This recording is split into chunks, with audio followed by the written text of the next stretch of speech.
तो देखो जी, बीजेपी का आपको पता ही है, क्योंकि जो जहाँ के विधायक थे, मंत्री बनाए गए थे पंचायत मंत्री बबली जी, उन्होंने सरपंचों को कुछ नहीं दिया, ना कुछ लेन को ना देन को।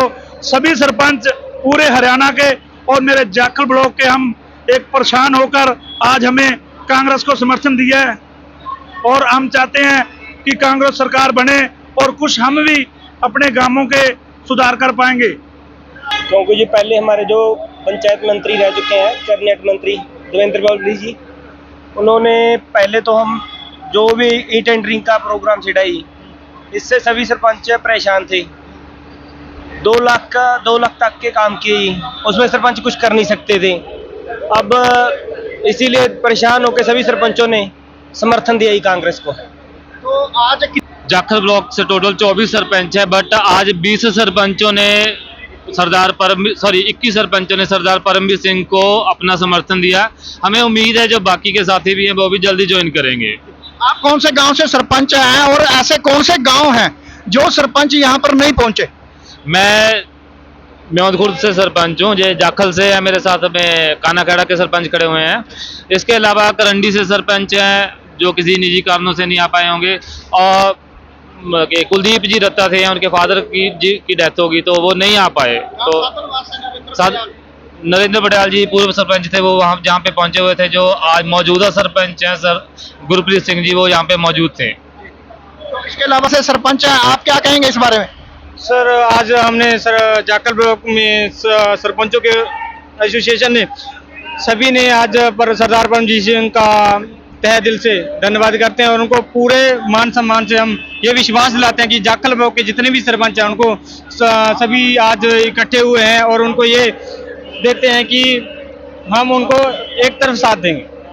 तो हमारे साथ शहीद नौजवान भगत सभा, क्या कहेंगे बिंदर सिंह जी? एक बड़ा मुकाम चल रहा है जाखल में। सबसे पहले तो मैं प्रमोद जी आपका बहुत बहुत शुक्रिया हो कि आपने प्रेस के माध्यम से आज जो बीच में सरपंच एसोसिएशन के प्रोग्राम में आए, तो धन्यवाद मैं सभी सरपंच एसोसिएशन का कहूँगा, क्योंकि जो बीजेपी की सरकार थी उसकी कार्यकाल में जो समय था उनका, हर वर्ग दुखी था। किसान, मजदूर, व्यापारी, डॉक्टर, मास्टर, सभी का आपने हाल देखा क्या हाल था। और सरपंच एसोसिएशन का जो ई टेंडरिंग का प्रोग्राम था, वो ई टेंडरिंग के कारण वो इतना बड़ा इनके साथ मतभेद हो रहा था कि उसमें 18% तो जीएसटी था। क्या आपकी शहीद भगत सिंह नौजवान सभा ने भी कोई समर्थन देने का ऐलान किया? हाँ जी हाँ, बिल्कुल। शहीद भगत सिंह नौजवान सभा ने जो इंडिया गठबंधन का नारा दिया था लोकसभा एमपी चुनाव में, वो अभी तक जारी है। और बड़ी खुशी की बात है कि सरपंच एसोसिएशन ने जो आज साथ दिया है, और ग्राम पंचायत तलवाड़ा ने जो आज एक बहुत बड़ी बात की है कि जाखल ब्लॉक के अंदर कोई ग्रेजुएशन कॉलेज नहीं था, तो उन्होंने 10 एकड़ जमीन देने का वादा किया है अगर कांग्रेस सरकार बनाती है। और हमें भी उम्मीद है कि टोहाना से जो प्रत्यक्ष है सरदार परमवीर सिंह, वो उप मुख्यमंत्री बनने के पूरे दावेदार है और आने वाले टाइम जाखल ब्लॉक के अंदर हम ग्रेजुएशन कॉलेज बनवा के रहेंगे उनसे। आज का जो प्रोग्राम रखा था, हमें पूरी जाखल ब्लॉक के सरपंचों के साथ 2-3 दिन पहले डिस्कस की थी कि हमने कांग्रेस पार्टी ज्वाइन करनी है। उसके कई कारण थे, क्योंकि पूर्व में जो मंत्री थे, पंचायत मंत्री थे, उस समय वो पंचायत मंत्री जब बनकर आए तो उस समय हर किसी को ये होता है भी हमारे हलके में एक मंत्री कैबिनेट मिनिस्टर बनकर आया है और हलके में खुशी की लहर होती है। लेकिन यहाँ उसके बिल्कुल उल्ट हुआ। मंत्री जो बनकर तो जरूर आ गए, लेकिन उन्होंने आते ही जब देखा पंचायत में, उन्होंने बजट देखा तो वो लगभग 7,000 करोड़ रुपए का था। उसने उसको देखा भी इसमें से कमीशन कैसे आए।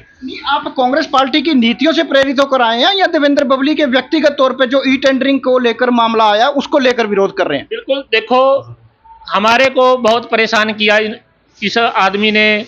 इसने जो ई टेंडरिंग प्रणाली थी उसको लेकर बहुत जो सरपंचों को बहुत ज़्यादा परेशान किया। उसका मेन वजह ये थी कि हमारे को गांवों में काम नहीं करने देते थे। हमारे को लगभग 2 साल बने हुए हो गए और जो काम थे बिल्कुल ही पेंडिंग पड़े थे काम के। तो क्या बीजेपी की नीतियां आपको ठीक लगती हैं या देवेंद्र बबली के प्रति है? मेरा सवाल दोबारा फिर वही है कि क्या आप देवेंद्र बबली का विरोध कर रहे हैं या फिर बीजेपी का विरोध कर रहे हैं? क्योंकि आप भी बीजेपी में रहे हैं, आज आप सरपंच होने के बावजूद कांग्रेस पार्टी का समर्थन कर रहे हैं, परमवीर सिंह का समर्थन कर रहे हैं। किस स्तर पर जो है ये समर्थन किया जा रहा है? 2014 से 19 तक बीजेपी सरकार रही, तब तो कोई ई टेंडर प्रणाली लेकर नहीं आए। गांवों में खूब काम हुए हैं। उसके बाद 19 से लगभग 21 तक दुष्यंत चौटाला के पास भी ये महकमा रहा है, जो पंचायत मिनिस्टर था।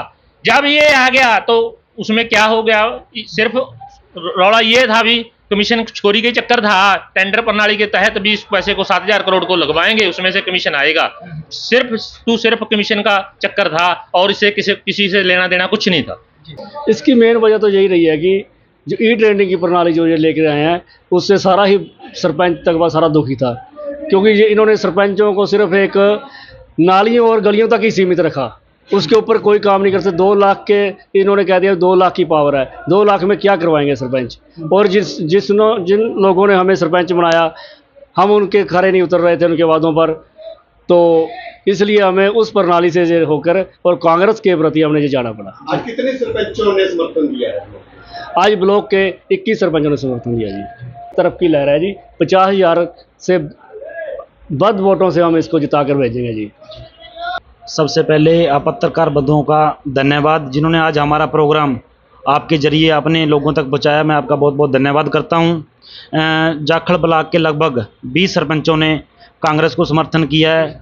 20-21 सभी सरपंचों ने कांग्रेस को समर्थन किया है। इस ई टेंडरिंग प्रणाली से तंग होकर सभी सरपंचों ने कांग्रेस ज्वाइन की है। लगभग सभी सरपंच, आप ऐसे लगा लो 2 लाख की पावर की थी। 2 लाख में सरपंच क्या करेंगे? 18-36,000 तो जीएसटी कट गई। 2 लाख में कुछ नहीं हो सकता था, इसलिए सरपंचों ने तंग होकर आज कांग्रेस पार्टी को समर्थन किया है। धन्यवाद। सबसे पहले मैं आपके चैनल का बहुत धन्यवाद करता हूं। और कांग्रेस सरकार के साथ जुड़ने का हमारा एक ही मकसद है, क्योंकि 10 साल पहले कांग्रेस की सरकार थी, उसमें हर वर्ग सुखी था, हर वर्ग को जो सुविधा मिलनी चाहिए थी मिलती थी। जब से एक बीजेपी सरकार आई है, तब से हर वर्ग को कुचलने का काम किया गया है।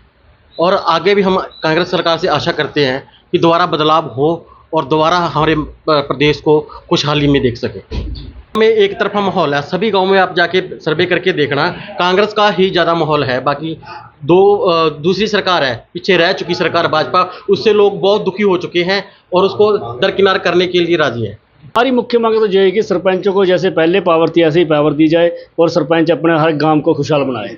ये तो मांगे तो वही है हमारी, जो भी खुशहाल गांव को खुशहाल बनाने के लिए भी जो भी है हमारे को पावर बढ़ाई दी, हमारी पावर बढ़ाई जाए और हम गाँवों को खुशहाल बनाए और अपने बातों पर खरा उतरें।